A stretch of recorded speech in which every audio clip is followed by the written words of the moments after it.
D'évidence atypique au milieu de mes sœurs, qui émaillent les provinces et les routes de notre beau pays de France, moi, cathédrale Sainte-Croix d'Orléans, je préside à de nombreuses étapes, aussi bien laïques que religieuses, de l'histoire de France.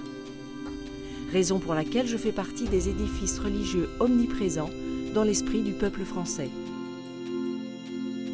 Ce n'est pas par coquetterie que mon nom diffère de celui de mes sœurs, autre cathédrale consacrée à la Vierge Marie, mais parce que, à l'image de celui auquel je suis dédiée, j'ai connu au cours des siècles de ma longue histoire toutes les affres de la souffrance. Mal aimé, je le fus à mon tour en raison des interminables changements de style qui pesèrent sur les épaules de tous ceux qui assumèrent la tâche de me redonner vie. Reconstruction après destruction. Interminable lutte contre la mort qui engendrera finalement ce que je suis devenue aujourd'hui sous votre regard. Aujourd'hui encore, chacun me voit selon ce qu'il est et selon ce qu'il vient chercher dans la beauté et le silence de mes voûtes. Quand j'arrive, la première chose que je vois, moi, c'est ces deux tours identiques qui, comme deux mains en prière, s'élèvent vers le ciel. Le plus remarquable, c'est peut-être son unité trompeuse dans le style et la durée de la construction.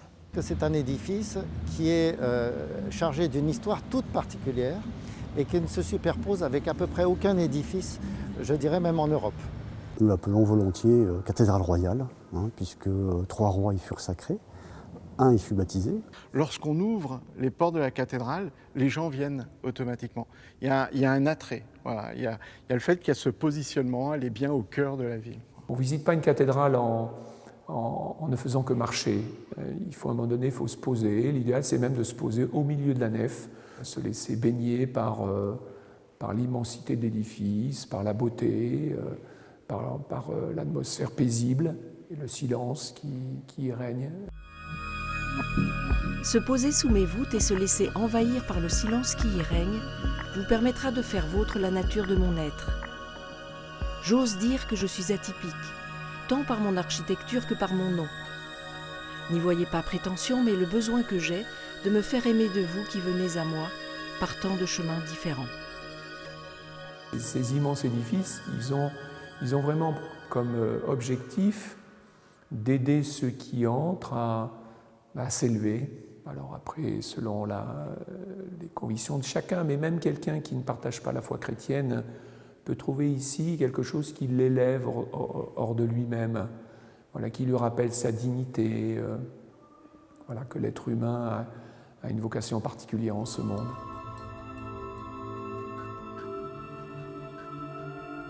Tous les siècles de l'histoire de France coulent dans les pierres de ma construction. L'Empire romain qui s'est effondré face aux invasions barbares était chrétien. Nombre de ses envahisseurs se convertirent rapidement au Dieu fait homme et prirent en charge la construction de l'édifice religieux pour honorer leur nouveau Dieu.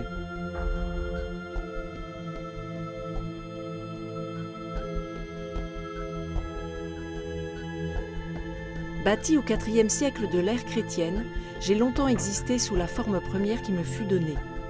Et bien que soumise à de nombreuses vicissitudes au cours des siècles suivants, la basilique que j'étais n'avait pas totalement disparu à l'aube de l'an 1000.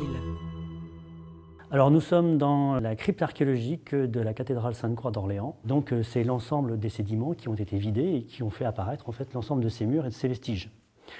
Au cours de cette exploration, il y a un certain nombre d'objets qui ont été découverts et en fait, avec le projet collectif de recherche qui est conduit donc par Pierre Martin de l'Université de Grenoble, nous avons repris l'ensemble de ce mobilier pour essayer d'en faire un inventaire et essayer de l'étudier.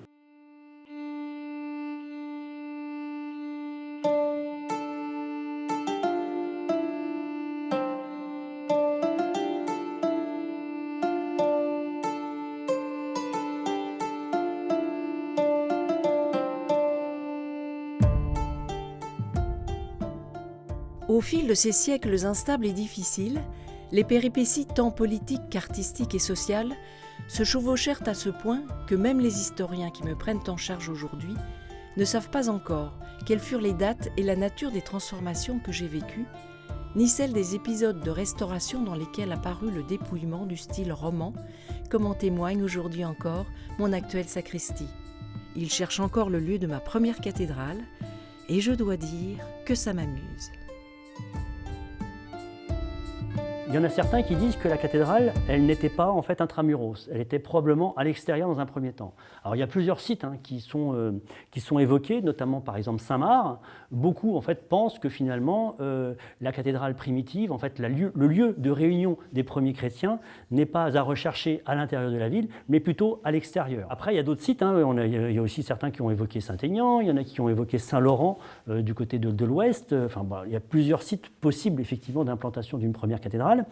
Et puis, il y a d'autres hypothèses aussi qui sont formulées, à savoir non pas finalement une cathédrale qui serait à l'extérieur de la ville, donc à Saint-Marc ou à Saint-Aignan ou autre, mais qui serait finalement dans une demeure privée ou dans un établissement public et qui se trouverait finalement à cet emplacement-là. Donc la cathédrale d'origine pourrait effectivement aussi être à cet emplacement-là, ici, dès le IVe siècle. On n'est pas dans le cadre d'une cathédrale toute seule, on est dans un cadre d'un groupe cathédral, donc il faut imaginer qu'il y a l'évêché, qu'il y a la cathédrale, qu'on peut imaginer plus au nord, et puis il y a d'autres chapelles, et puis il y a aussi tout un tas de bâtiments, des écoles pour les prêtres, des librairies, tout un quartier canonial, et la cathédrale n'en forme qu'une partie.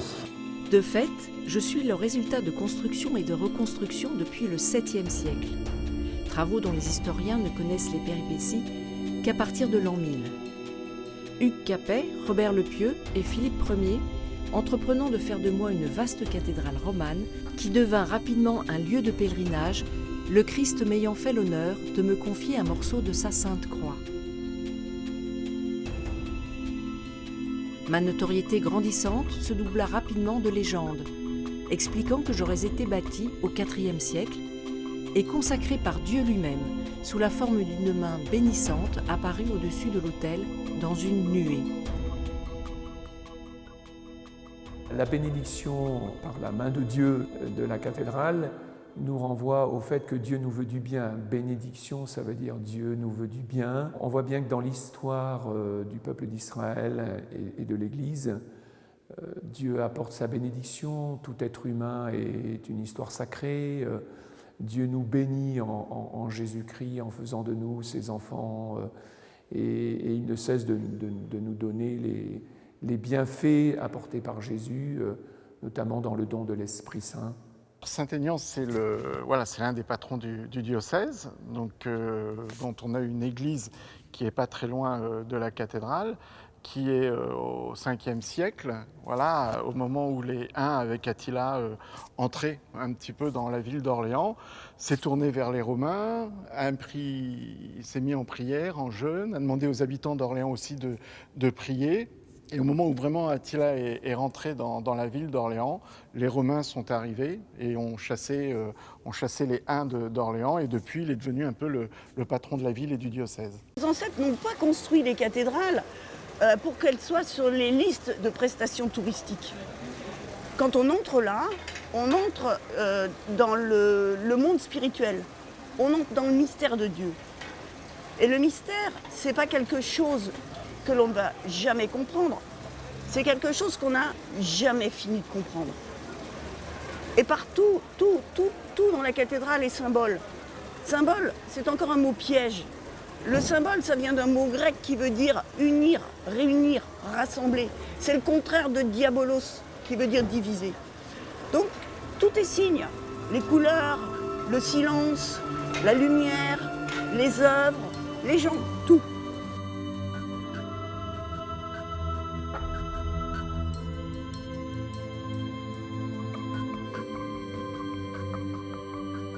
Au milieu du XIIIe, autour de moi, la ville d'Orléans progresse et se développe. Raison pour laquelle l'évêché considère que je dois m'agrandir afin d'être digne de la ville qui vient prier sous mes voûtes. D'autant que mon architecture commençait à donner de sérieux signes de faiblesse. Robert de Courtenay, évêque, qui veillait alors sur moi, décida de me reconstruire une nouvelle fois dans le style ogival. La première pierre de ma nouvelle silhouette sera posée le 11 septembre 1287 et la cathédrale romane que j'étais alors fut comme enchâssée dans un édifice gothique, tout en conservant son usage religieux. La cathédrale romane s'était affaissée au XIIIe siècle et on a voulu reconstruire une cathédrale gothique. Donc qu'est-ce qu'on fait? On commence par le chœur et les chapelles absidiales parce que c'est là où on célèbre la messe, tout simplement. Et petit à petit, on va détruire du roman pour construire du gothique.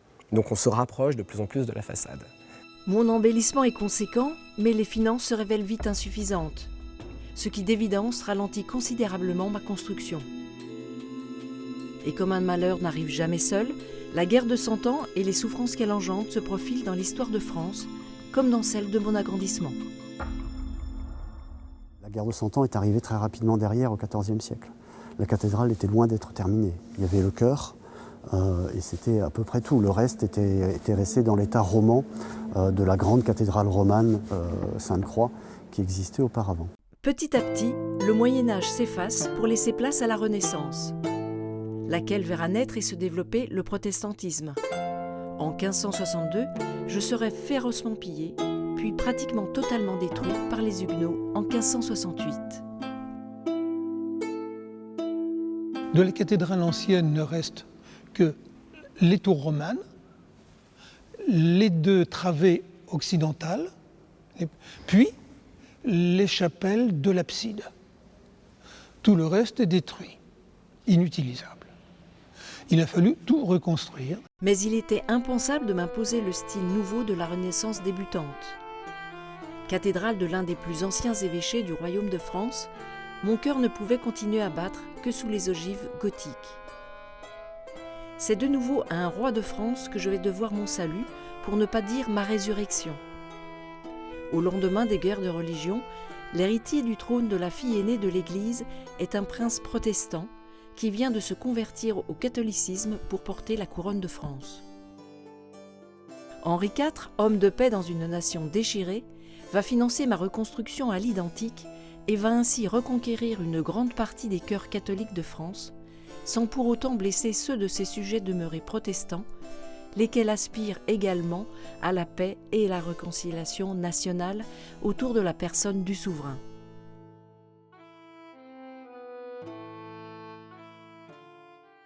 Et ce qui est magnifique, c'est que pour fêter les 500 ans de l'anniversaire de Luther, nous avons fêté ensemble à la cathédrale et il y a aujourd'hui une plaque commémorant cet événement. Les bâtisseurs de cette cathédrale l'ont refaite à l'identique. Ils ont voulu vraiment garder l'esprit gothique. Donc pas néo-gothique, mais vraiment gothique de cette cathédrale. Alors que faire? Il était impensable de reconstruire une cathédrale à la moderne dans un évêché qui affirmait être aussi ancien que celui d'Orléans. Il était normal de la reconstruire à l'ancienne, de lui redonner son ancienne splendeur, donc de la reconstruire en gothique. Après la fin du Moyen-Âge, la connaissance du gothique s'est perdue parce que le gothique n'était plus à la mode. Ce n'est guère qu'au XIXe que Viollet-le-Duc est le premier à étudier scientifiquement le gothique et à comprendre comment il fonctionne. Le détail qui fait que cette cathédrale a énormément souffert et qu'elle a vécu beaucoup de problèmes, c'est que notre façade romane qui a été construite au XIIe siècle n'a été détruite qu'au XVIIIe siècle. Donc pendant près de 600 ans, on a eu une façade romane parce qu'on n'a pas eu le temps à chaque fois de finir la cathédrale gothique qui a subi de nombreuses heurts.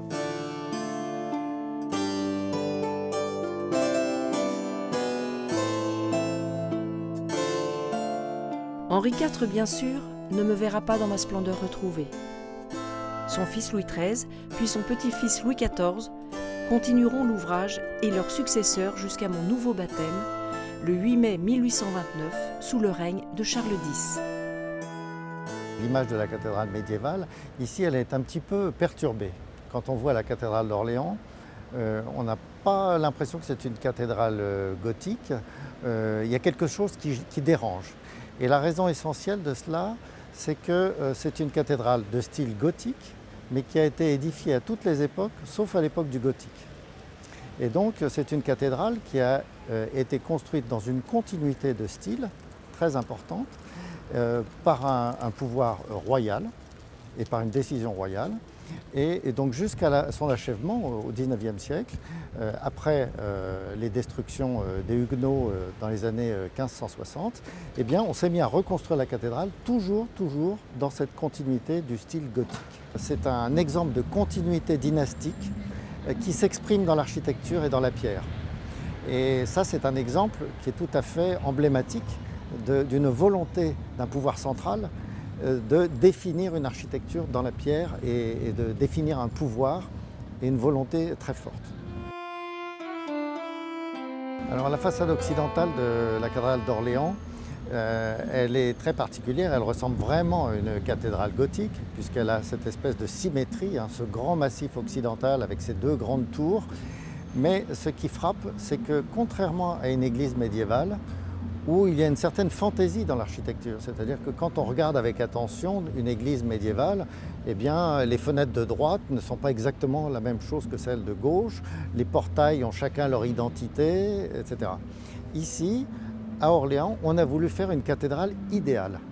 Et c'est sans doute la première cathédrale idéale pratiquement achevée en France. Ce concept de cathédrale idéale conduit à faire une symétrie parfaite. Or, la symétrie parfaite est quelque chose qui choque l'œil de l'homme du Moyen-Âge.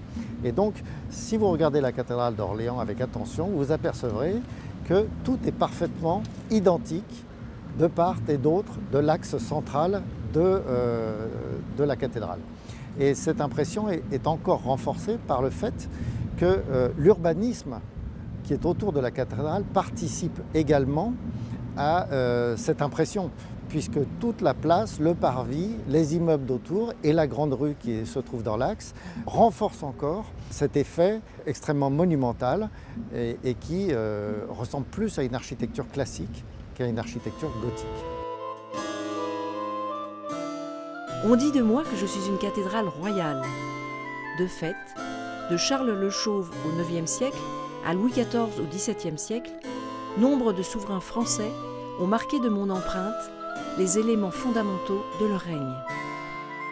Alors qu'Henri IV se met à mon service afin de prouver la sincérité de sa conversion, Louis XIV me met à son service et appose son empreinte partout.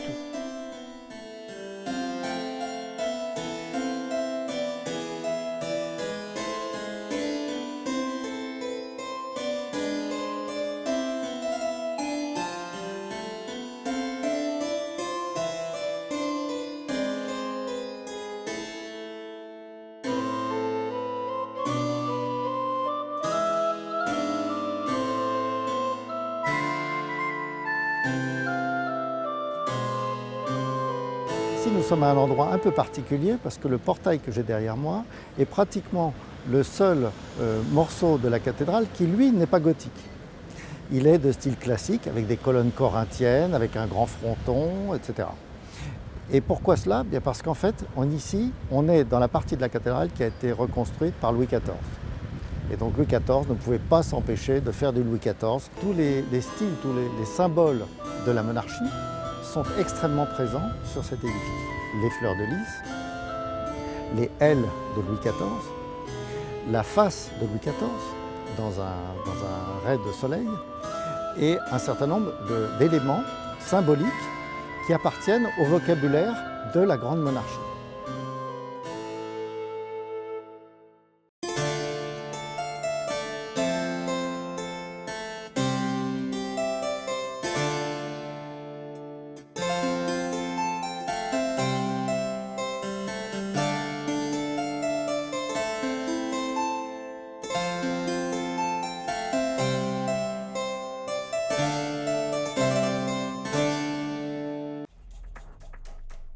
La Révolution va se faire un devoir d'effacer sur tous les grands édifices nationaux les symboles qui pouvaient évoquer les siècles monarchiques, leur absolutisme et leur arbitraire, pour reprendre la terminologie de la Convention. Munis de marteaux et de burins, comme ce fut le cas un peu partout en France, des équipes d'ouvriers s'en prirent à mes fleurs de lys et autres motifs sculptés qui pouvaient évoquer l'ancienne monarchie. Mais ces hommes de métier, néanmoins encore attachés à moi, assumèrent cette besogne avec le plus d'intelligence possible. Leur travail ne se transforma pas en un saccage du sanctuaire que j'étais encore, en raison du respect qu'ils éprouvaient pour moi. Ils ne m'infligèrent pas les mutilations que l'on trouve sur tant d'autres de mes sœurs. Ils ont travaillé avec douceur et en harmonisant mon décor avec d'autres éléments du vocabulaire révolutionnaire. Ainsi pouvez-vous découvrir, dans la frise de mon portail, une fleur de lys transformée en bonnet phrygien.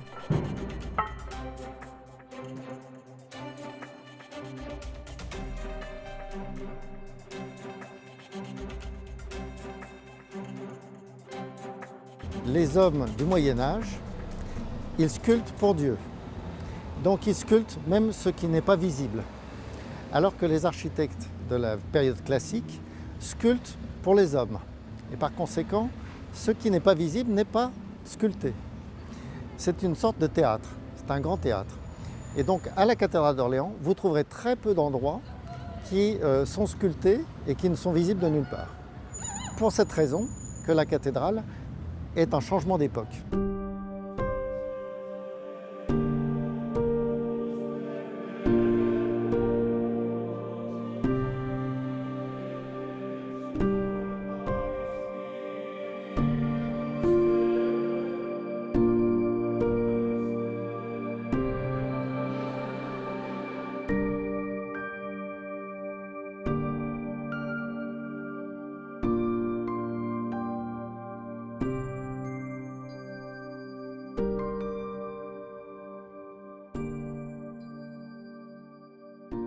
Mais je ne suis pas qu'une architecture. Je porte comme vous un nom qui m'est propre. Je suis la cathédrale Sainte-Croix.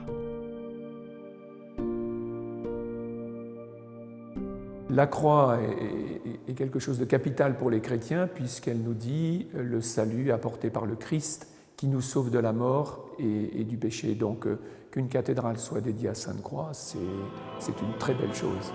Je voudrais vous citer ce que disait Edith Stein, Sainte Thérèse Bénédicte de la Croix, voilà, juive, devenue chrétienne, morte à Auschwitz. Le Christ a choisi la mort sur la croix parce que la croix est le symbole le plus parlant. Le Sauveur est visible de loin et pose, pour ainsi dire, son regard sur toute l'humanité. Souvent, on représente aussi au pied de la croix un crâne, c'est pour dire, voilà, Jésus nous rejoint dans toutes nos morts, toutes nos épreuves, tous nos enfers. Il n'a pas fait semblant, il a donné sa vie. Et puis les bras écartés, Edith Stein dit, cela évoque « Venez à moi, vous tous qui peinez sous le poids du fardeau ». Voilà les bras grands ouverts de Jésus pour toutes les détresses de notre humanité, pour peut-être toutes les détresses, toutes les épreuves, toutes les questions aussi que nous nous posons nous-mêmes. On a tout là sur la croix. C'est vraiment le carrefour entre l'humanité et la divinité. C'est le carrefour entre l'amour de Dieu et puis la détresse des hommes. En tout cas, ouvrons-nous à cet amour de Jésus lorsqu'il y a tous nos doutes, toutes nos questions peut-être à Dieu. Revenons inlassablement à cette croix du Christ. Et regardons-le aux côtés de Marie. Toutes ces paroles de Jésus que nous devons méditer sans cesse. Voilà, Jésus disant au bon larron, celui qu'on dit le bon larron, qui vient de dire « Mais nous, après ce que nous avons fait, nous avons ce que nous méritons. Jésus, souviens-toi de moi. » Et la parole de Jésus, « Aujourd'hui avec moi, tu seras dans le paradis. » Quelle espérance pour nous! Mais c'est vrai que peut-être que nous, catholiques, nous devrions peut-être dire davantage que c'est la basilique de la résurrection.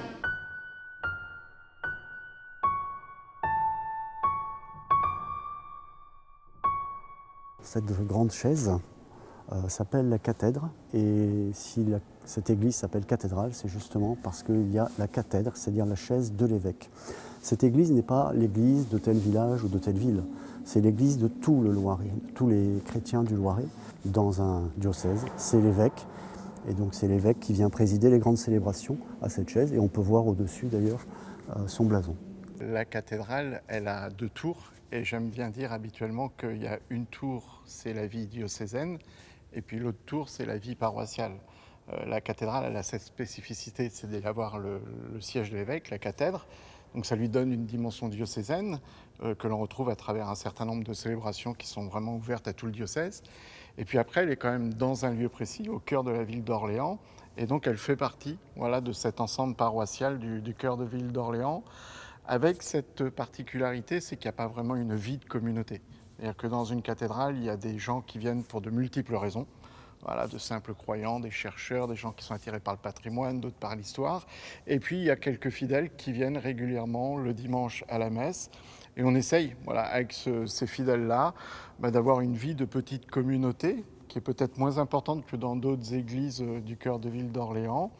Et c'est généralement sur ce groupe-là qu'on s'appuie pour avoir des bénévoles, pour s'occuper de la boutique, de l'accueil, et puis aussi pour vivre la vie d'une communauté paroissiale avec des mariages, des baptêmes, des obsèques qui sont célébrés dans la cathédrale. La cathédrale est aussi basilique, ce qui est une prérogative donnée par le pape. Elle a été donnée en 1855. C'est un titre honorifique. Voilà, vous reconnaîtrez une basilique en règle générale par ce qu'on appelle l'ombrelle, qui est une espèce de parapluie rouge et or.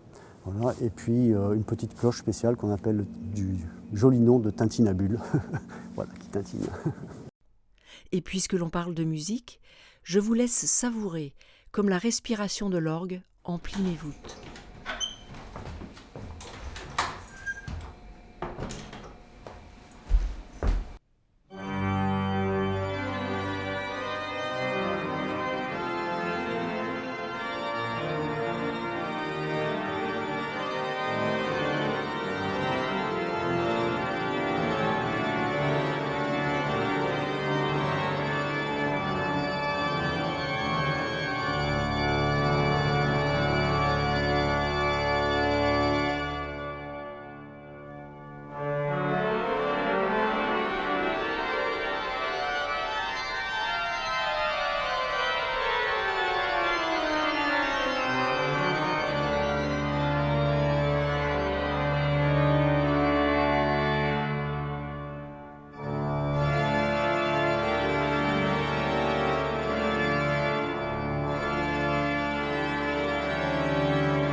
Chaque instrumentiste sur un instrument fera sonner différemment l'orgue, bien que les sonorités soient plus ou moins établies suivant l'œuvre et le compositeur. Mais la même œuvre, suivant les circonstances, peut être jouée avec d'autres sonorités. Et donc ici, c'est toujours une redécouverte. Oui. À chaque fois, effectivement, on redécouvre la musique à travers les sonorités dont dispose l'instrument. Et même sur le même instrument, on peut donc redécouvrir la pièce en changeant l'orchestration. Il s'agit d'un choral de Bach que je vais jouer de la manière la plus simple pour l'instant, c'est-à-dire tout sur la même sonorité, tous les plans sonores avec le même timbre.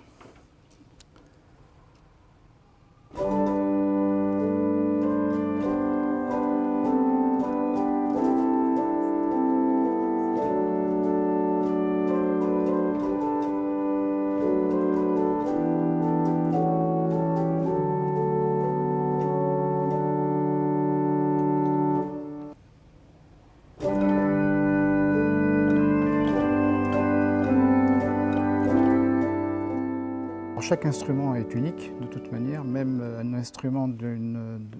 un autre instrument fabriqué par le même facteur d'orgue, en l'occurrence Cavaillé-Coll, sera différent. Celui-ci, effectivement, on dit que c'est un instrument Cavaillé-Coll, mais quand on voit le buffet, on a du mal à le croire, puisque c'est un buffet qui est du XVIIe, XVIIIe siècle, alors Cavaillé-Coll est le facteur d'orgue du XIXe siècle. Donc ici, on a un instrument qui est exceptionnel à plus d'un titre, mais aussi parce qu'il est exactement comme le laissait Cavaillé-Coll, ce qui est rare pour un instrument de cette importance. Donc ici, on a un instrument qui est extraordinaire parce qu'on peut jouer beaucoup de répertoire. Et celui-ci, même s'il est de Cavaillé-Coll, a gardé des sonorités très brillantes. On parle de mixture, de plein jeu, de cymbales, etc. Et parfaite pour faire sonner la musique du XVIIIe siècle. Et bien sûr, c'est un instrument symphonique, donc pour jouer la musique du XIXe siècle, c'est merveilleux parce qu'il y a une patte sonore extraordinaire, notamment depuis la restauration de Bernard Urvy en 2004-2008, qui a redonné, outre la fiabilité mécanique, toute la sonorité et le souffle de cet instrument.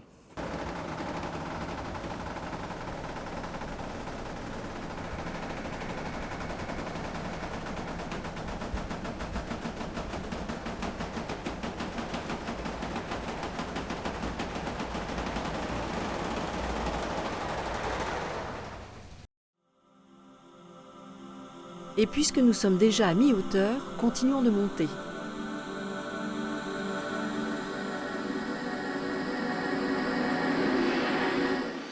Ne craignez pas de vous aventurer sur les marches de mes petits escaliers escarpés qui vous entraîneront sur ma toiture. Le flamboiement de l'architecture que vous allez découvrir ne pourra que vous séduire et vous permettre de constater par vous-même à quel point je suis belle.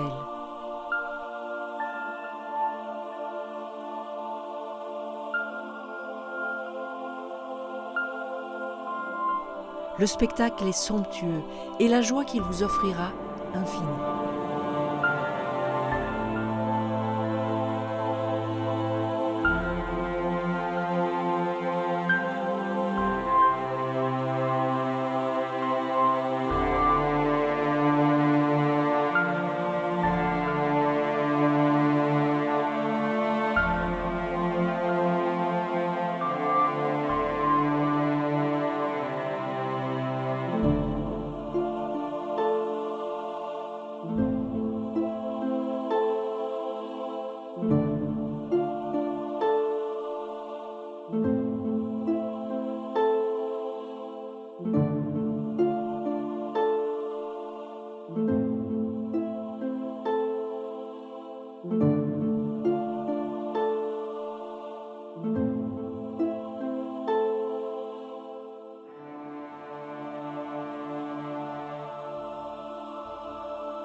La flèche est vraiment l'élément culminant, presque la fierté d'une cathédrale.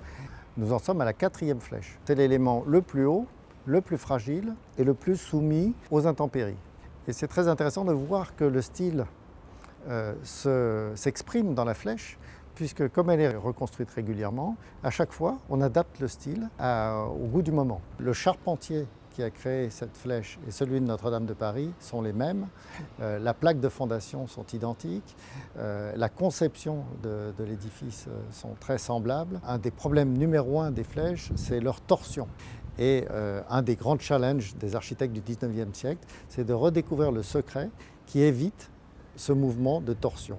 Et ici, le résultat est tout à fait étonnant puisque, vous voyez, après ce siècle et demi de réalisation, eh bien, la torsion est pratiquement nulle. Donc je pense que la flèche, elle nous aide à lever notre regard vers le ciel, donc vers quelque chose qui nous dépasse, vers Dieu, dans une démarche de foi et de croyant. Et puis la flèche, c'est aussi ce qu'il y a de plus haut. Donc quand on vient de loin, c'est un peu comme un phare qui guide ceux qui marchent, qui guide les pèlerins. J'aime bien cette dimension aussi de cette flèche qui nous permet de symboliser aussi toute notre prière qui monte vers le Seigneur.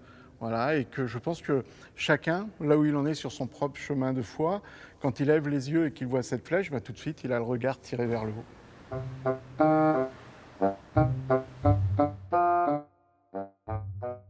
Vous y rencontrerez aussi mes amis les gargouilles, qui accumulent depuis des siècles leurs commentaires sur la beauté que je vous offre de la ville, que je protège avec amour. Et croyez-moi, parfois, ce n'est pas si simple d'être une gargouille.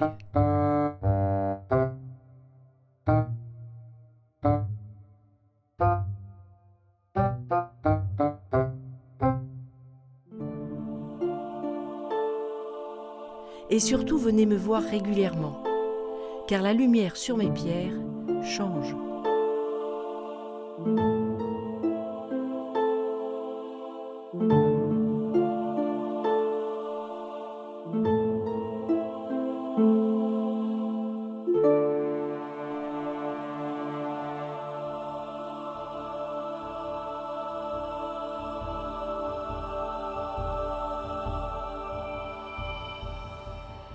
Cette cathédrale est ouverte à tous, chacun peut y venir tous les jours de l'année et nous nous efforçons d'accueillir chacun tel qu'il est. J'aime bien aussi souvent de venir à la cathédrale entre midi et 2 parce que pas mal de gens sortent du bureau et puis viennent s'y reposer tout simplement, s'asseoir, goûter un moment de paix, un moment de sérénité, peut-être confier aussi leurs problèmes à Dieu. Voilà, la cathédrale est là pour ça. Les personnes viennent aussi se confier à Dieu, mais aussi se confier aux hommes. Par exemple, ce matin, je suis passé prendre les intentions de prière qui ont été déposées à la cathédrale. Vous voyez, elles sont fort nombreuses, il doit y en avoir 100 ou 200, je ne sais pas. Ces intentions de prière sont déposées dans un coin de la cathédrale par les personnes. Souvent, elles mettent une bougie en même temps pour éclairer leurs prières. Et ces prières, nous les confions au monastère du diocèse. Donc les moines et les moniales vont les prier pour ces personnes. On a souvent des prières très émouvantes, des enfants qui prient pour leurs parents, pour la maladie d'un grand-père, ou des parents qui prient pour la maladie de leurs enfants. Voilà. Tout cela est confié à la prière et à l'intercession des moines et moniales du diocèse. On peut faire une visite de la cathédrale historique, culturelle, sans rien comprendre à ce qu'on voit. Par exemple, voir un autel, que signifie un autel dans la foi chrétienne. Voilà, ça participe à l'offrande de sa vie à Dieu. On a tout ceci qui est important et c'est pour ça qu'on a créé à la cathédrale les équipes Parvis. Alors Parvis, c'est un acronyme qui veut dire pastoral d'accueil religieux des visiteurs. Mais ça veut dire aussi qu'on souhaite faire le lien entre le monde et Dieu.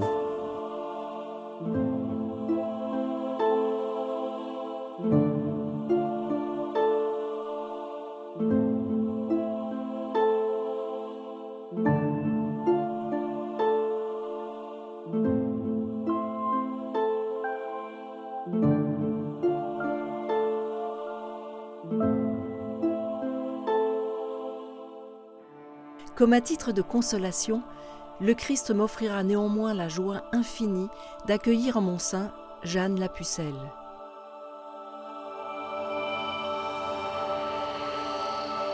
Jeanne d'Arc est effectivement très importante pour les Orléanais puisque le 8 mai 1429, elle délivra Orléans. Elle vient dans cette basilique, oui, et dans cette cathédrale. Elle n'était pas tout à fait comme ça, la cathédrale. En fait, ce que vous voyez derrière était à peu près comme ça. Voilà, c'est-à-dire que ce qui reste de ce qu'a vu Jeanne d'Arc, ce sont toutes les chapelles du fond.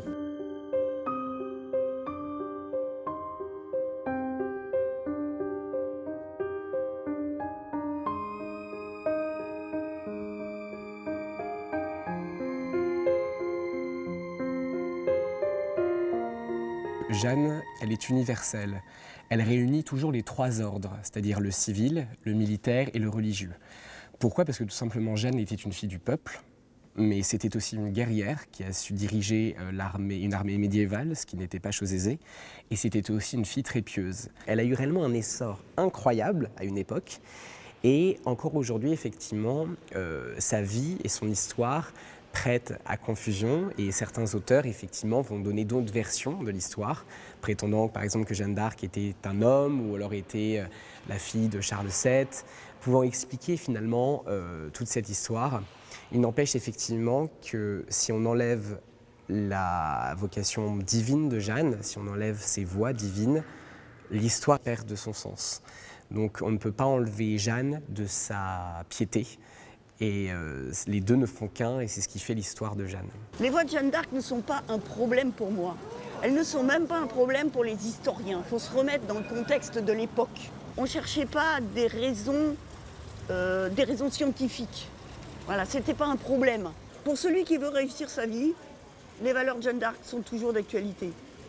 La foi qu'on voyait sur son étendard, son courage, parce qu'elle a été blessée plusieurs fois, sa persévérance et sa fidélité.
j'ai pu voir dans les yeux de mes fils dans la foi la terreur de voir l'Anglais prendre ma ville. Démarche symbolique autant que violence guerrière, dans ces années tourmentées où ma ville d'Orléans était le centre de la France, autant que Paris en était le cœur. Et Jeanne, c'est combien j'étais à ses côtés lorsqu'elle entreprit de libérer ma ville.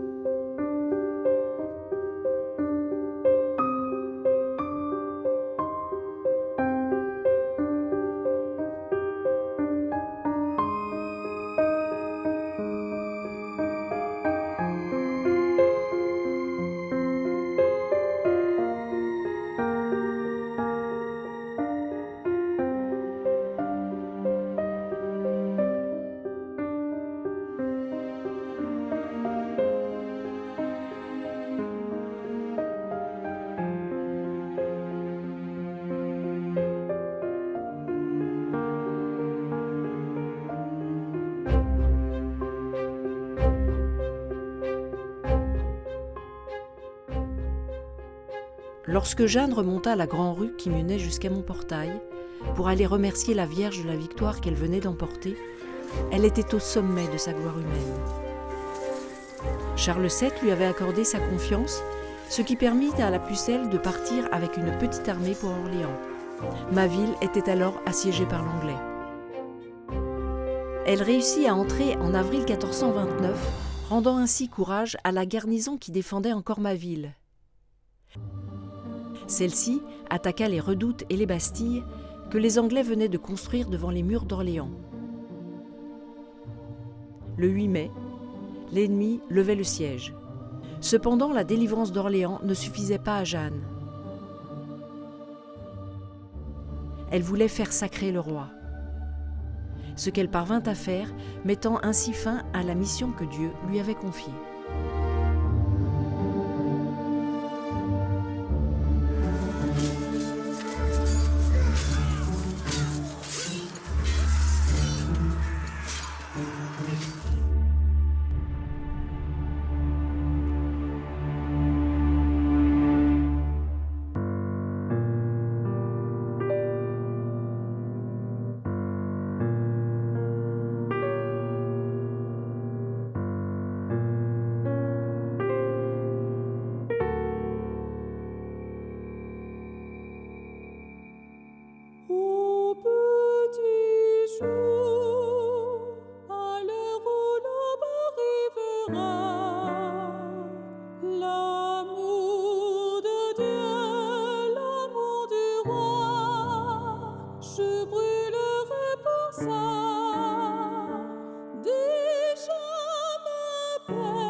Il y a une hiérarchisation des images dans les cathédrales. On ne peut pas mettre n'importe quelle image à n'importe quel endroit. Et donc, il y a normalement une distinction qui est faite entre l'imago, qui est l'image du saint, qui se trouve le plus près du cœur. Et donc, plus on est proche du cœur et plus ce sont des images saintes. Mais après, plus on se rapproche de la porte d'entrée, plus on est dans des terres pas tout à fait désacralisées, mais moins saintes. Et donc, on a du côté des portes d'entrée, ce qu'on appelle des historias. Et la position de Jeanne d'Arc, qui n'est pas ni vénérable ni sainte, au moment où on commence le projet, ne peut se situer que parmi les histoires, et donc c'est pour ça qu'elle est dans la nef et non pas dans le chœur. La vie qu'elle a traversée, tout le monde peut être concerné, c'est-à-dire qu'il suffit juste de transvaser cette guerre qu'elle a vécue avec nos propres problèmes personnels. C'est-à-dire, Jeanne s'est toujours retranchée vers sa foi et vers aussi sa famille et ses compagnons. Elle était accompagnée de Pierre et Jean d'Arc, qui étaient ses cousins, elle était très proche de sa famille. C'était une fille très pieuse, donc bien évidemment, elle se confiait constamment à des prêtres, elle venait prier dans les églises. Et son périple, se rendre compte qu'une jeune fille qui au final n'a que 19 ans quand elle est brûlée vive et qui a eu toute cette ardeur, toute cette force intérieure, je pense que c'est un beau message aussi à transmettre. Il n'y a pas de hasard dans les choix de Dieu. Aller chercher une petite bergère pour délivrer sa fille aînée rappelle le choix de Marie de Nazareth. Dieu semble choisir ceux que les hommes considèrent comme des faibles, là où il a mis sa toute-puissance. Et Jeanne s'engloutit dans les flammes, comme Marie dans sa dormition.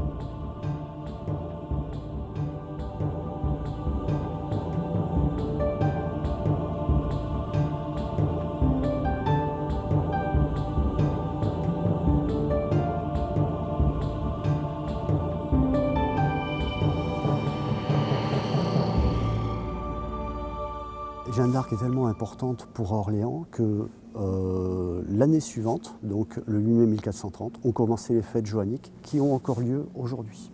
Les Orléanais n'ont pas attendu la réhabilitation officielle par l'Église de Jeanne d'Arc pour continuer à lui rendre hommage. Et que depuis la libération d'Orléans et cette première procession d'action de grâce de toute la population de la ville à la cathédrale pour rendre grâce vraiment pour cette libération et cette délivrance d'Orléans, depuis, il y a toujours eu de génération en génération cette procession qui s'est vécue, qui est l'une des plus anciennes processions commémoratives de France.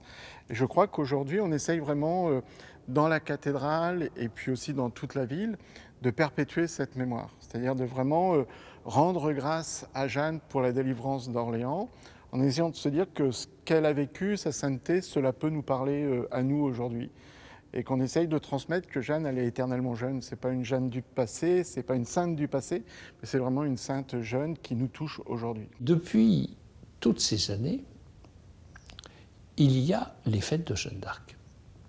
Et dans cet état laïque, quand vous êtes comme moi un maire laïque, vous héritez de ces fêtes de Jeanne d'Arc et vous vous dites, mais enfin, qu'est-ce qu'on va faire ?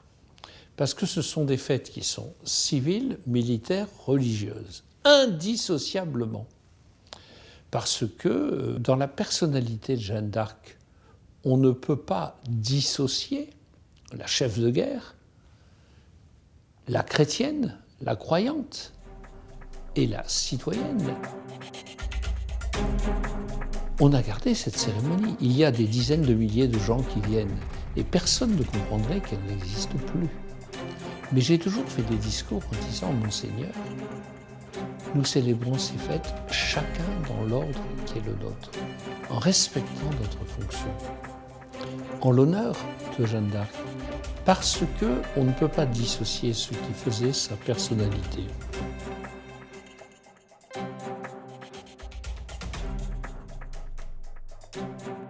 Je considère que c'est une des saintes très importantes d'Orléans. Il faut savoir que depuis que Jeanne a libéré Orléans, le peuple d'Orléans ne l'a jamais oublié, il a toujours célébré. Donc les fêtes étant bien différentes de celles d'aujourd'hui, bien évidemment, mais on ne l'a jamais oublié et je trouve que c'est important de faire ce devoir aussi de mémoire que tous nos ancêtres finalement ont fait avant nous. La cathédrale d'Orléans, elle a une longue histoire qui remonte à Sainte-Verte, qui remonte à Saint-Étienne, à beaucoup de mythes, d'histoires. Et comme elle est tardive, et comme c'est du néo-gothique, il y a quelque part l'idée que c'est moins pur, que le gothique premier, que le roman premier. Or, lorsque l'on regarde cette cathédrale, en effet, on mesure qu'elle est très belle. C'est un monument qu'il faut apprivoiser, qu'il faut apprendre à connaître. Pour moi, en premier, tout d'abord, la cathédrale, ça a été la rencontre avec les hommes. J'ai rencontré des pèlerins de Saint-Jacques, un pèlerin polonais qui faisait Saint-Jacques en canoë, et ben c'est possible. J'ai rencontré un jour un SDF avec 2 gros chiens tout mouillés, j'étais toute seule. Il voulait visiter, alors moi j'ai gardé les gros chiens et lui l'a visité sur mes indications. Et j'ai rencontré aussi un pèlerin américain qui était sur les traces d'Isaac Jogues. Et récemment, j'ai lancé les petits midis, ces visites de 20 minutes sur un thème particulier. Et les gens s'interrogent. Et ça débouche sur un dialogue. Et de 20 minutes, on passe à 50 minutes et on est désolé d'avoir à se quitter. De la simple visite, on est arrivé, on est passé au mystère. Alors cette cathédrale, avec ses deux mains tendues vers Dieu, un bâtiment banal, ou bien signe de l'harmonie entre les hommes, signe de notre unité intérieure, image d'un Dieu créateur à partir du chaos, image d'un monde apaisé. Voilà, tendons les mains.